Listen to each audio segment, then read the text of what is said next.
Hey guys, I wanted to come on here and just, kind of look back a little bit, reminisce, kind of just discuss and kind of, review a little bit, but basically look back and discuss of, best gift ever, which was the Christmas special of My Little Pony Friendship is Magic that, took place between the ending of season 8 and into season 9. And I have to say that for all the hype it was given, especially when it was shown as a work in progress, the opening musical sequence that is at the end of the panel at San Diego Comic Con in 2018, for all the hype it was given, from that moment on, I'll say this, in my opinion, it lived up to it. It lived up to it, and I don't think anybody watching this would disagree. I mean, the musical number was really great. I mean, you gave all of the main six, if not main seven, including Spike, an opportunity to shine. With the song, kind of sing a certain part here and there. So I liked that. I really did, and it kind of gave you an idea of what you were in store for the rest of the special, like what kind of special you were going to get. And what this kind of special you got was, even though it was similar and identical to what you normally see in Friendship is Magic episodic wise, it was different and unique in its own way that, you could definitely differentiate from being a regular episode, being a regular, 22-minute episode, a two-part miniseries. And I like that because what they did with the special is they allowed each of the main seven to have their own character sub arcs when it came to the plot, because the plot basically was that Applejack had suggested that they do a heartwarming helper, which is the equivalent of Secret Santa, and go from there. And I love the story arcs that they gave each character, because one of the things a lot of people were speculating, leading up to the special was, okay, who's going to get who's going to end up with who, because the plot had come out, or the synopsis plot had come out about what the special was going to be. So now you kept speculating, okay, who's going to get who, and what hilarity or adventures or shenanigans are going to come through from that. And we all predicted, I'm pretty sure, because I did a video on this during my lunch break one time at work, where I said, one of the pairings I predict is Twilight getting Pinky and Pinky getting Twilight. And lo and behold, I was right about that, and I'm sure I'm not the only one. But I also guessed that Rarity would get Spike and Spike would get Rarity. They'd kind of go in that direction. But they didn't. Instead, they went a totally different direction. Instead, what they did with Spike is they made him draw Rainbow Dash. And obviously, this made him determined to find what pony had Rarity, because he wanted to be the one that would get Rarity a gift. And, so I liked what they did with Spike here, because because eventually when he finds out that Fluttershy has Rarity, they play into his dragon strengths, dragons being sneaky, manipulative, and all that, where he was able to fast talk trade Fluttershy for Rarity in exchange for who he originally got, which was Rainbow Dash. And in a way that kind of made sense, because, Rainbow Dash, we find out, ended up getting Fluttershy. So it only made sense that Fluttershy would get Rainbow Dash, since if there's any ponies that know each other better than anything, since they grew up with each other very closely, it's both Fluttershy and Rainbow Dash. And so it made sense for Spike to make that trade. Like, when he revealed, oh, I have Rainbow Dash, and, there you go, it made sense for him to do that. Now, I would assume, off screen and all that, Fluttershy kind of figured out why he did this. And, Fluttershy being Fluttershy, she probably was like, well, if he wants to get Rarity, be the one that gets Rarity a gift, no problem. I'll let him do that, even though I don't like how he, tricked me or anything like that. So, Fluttershy being Fluttershy, she probably was cool with it. We just didn't see her being cool with it, on screen, but probably off screen she was. Now, again, like I said, you would think, okay, Spike getting Rarity, it would be revealed that Rarity got Spike, right? No, they went in a completely different direction. They instead made Rarity be the one that got Applejack. And what's unique about this is what I mentioned in a audio video podcast I did several weeks ago, or a month ago or so, where I talked about the fact that the creative staff obviously pay attention to the fans and what they how they express themselves and what they like and what they don't like, who they ship and who they don't ship. And obviously they're paying attention to fans of Sparity and Rarajack, which is short for Rarity and Applejack, and Sparity, of course, short for Spike and Rarity. Obviously they knew fans were strongly behind those two ships being the biggest, two of the most popular ships in the fandom, along with Apple Spike, which is short for Applejack and Spike. So obviously, knowing that fans found those three ships to be the most popular out of the fandom, in my opinion, what they did is they threw a bit of an Easter egg in there by having Spike not only finally get, Rarity's cutie mark named to be her Heartswarming Helper Secret Santa, but after he leaves, we see Applejack show up, and we find out that Applejack got Spike. In exchange, we find out, in between all this, before I think Spike does the trade with Fluttershy, that Rarity's got Applejack. And and when you think about it, you sit back and think about it, your mind kind of gets blown. You're thinking, wait a minute. Rarity got Applejack, Rarajack. Spike got Rarity finally, Sparity. Applejack got Spike, Apple Spike? So it makes you definitely kind of think and ponder, if not kind of giggle a little bit or laugh a little bit at the fact that, oh, so the creative staff does pay attention to the fans and what they do and who they ship and don't ship and all that. And I'm sure Disney Fanatic, the one behind Bride and Daughter of Discord, Bride of Discord and Daughter of Discord, probably liked it as well, because one of the main romantic ships that Disney Fanatic put into those stories was Applejack and Spike. So obviously they had to get inspiration from that, in my opinion. Yeah, but again, going back to the story itself, going back to the character sub arcs, I love how each was played up. Because once Spike gets Rarity, he's happy to finally get, Rarity, but the thing is, now he can't figure out what to get her. And then you have Applejack going off of Fluttershy to this farmer's market like thing in Cloudsdale, and hilarity and shenanigans ensue there when Applejack finds out that Fluttershy got ripped off by the Flim Flam brothers. And I'll put it this, I don't know if I'm the only one, but I love when Applejack approaches the Flim Flam brothers stand. I love the fact that, when they try to tell her and Fluttershy, no refunds and all that, Applejack goes, ahem. And I don't know if it's Flim or Flam, but one of them looks at her and goes, oh, you. like they realize, oh, she knows it's us. She's on to us kind of deal.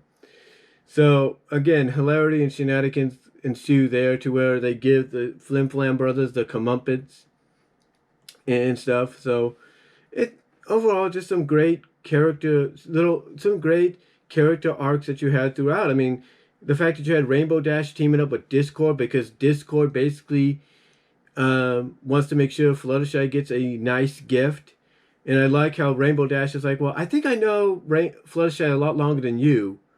But Discord has to point out, yeah, that might be true, but do you really know what she likes? Or do you really know what she would want? So I love that team up there and the references they did to like G.I. Joe and, and other properties at times. And then, of course, you had Shining Armor and Cadence and Flurry Heart incorporated here. I love their interaction, and how they played off, Twilight and each other. And the fact that, Shining Armor, I should say, gave us the new meme or name for Twilight when she kind of goes into Lesson Zero mode, which is Twi-Nanas. I love that. And I love the fact, especially, that they both got more screen time and more development, more opportunity. Because you got to see them in a different light than you never have before. And I think that's the one thing a special like this allows characters that are only looked at as very supporting characters, very supporting background characters or guest characters. This is what specials like this do. That gives them more opportunity to shine. And I really like that. I really enjoyed that. So yeah, like I said, it just all the characters had great arcs. There's no doubt about it. They just had great moments in there. Um, you know, great, some great moments, some great interactions, dialogue, if you will. It was just an overall great special, and I'm surprised that they have yet to put this on Blu-ray or DVD. I understand that Netflix has, the distributing license for a majority of the series, with the exception of season 9, which is on Hulu. So I can understand that, but to me, it's like, the holidays are coming up. Why didn't you distribute this onto DVD or Blu-ray yet? That don't make sense. So anyway, though, I really enjoyed it. I really enjoyed the special as a whole. Like I said, I loved the moments in there. I like that when they finally got to the part where they were exchanging gifts and everything.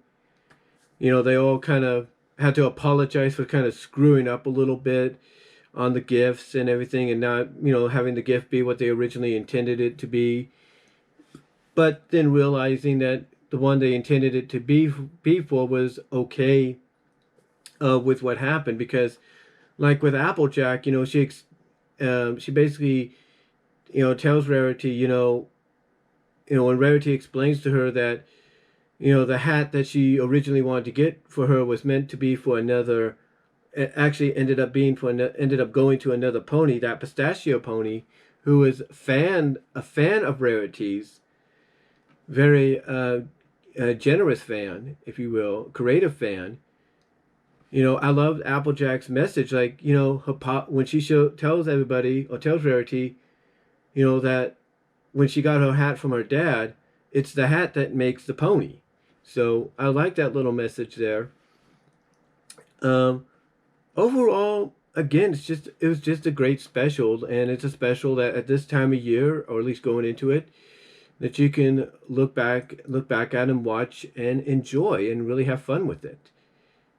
I mean, and I love the fact that when they did the gift exchanges, you knew, I don't know what it was even before the special came out, but you knew that as soon as it would get the Spike's gift for Rarity, whenever whatever that was going to be or how that was going to be, even before the special came on, you knew it was going to be last, but you didn't know what it was going to be.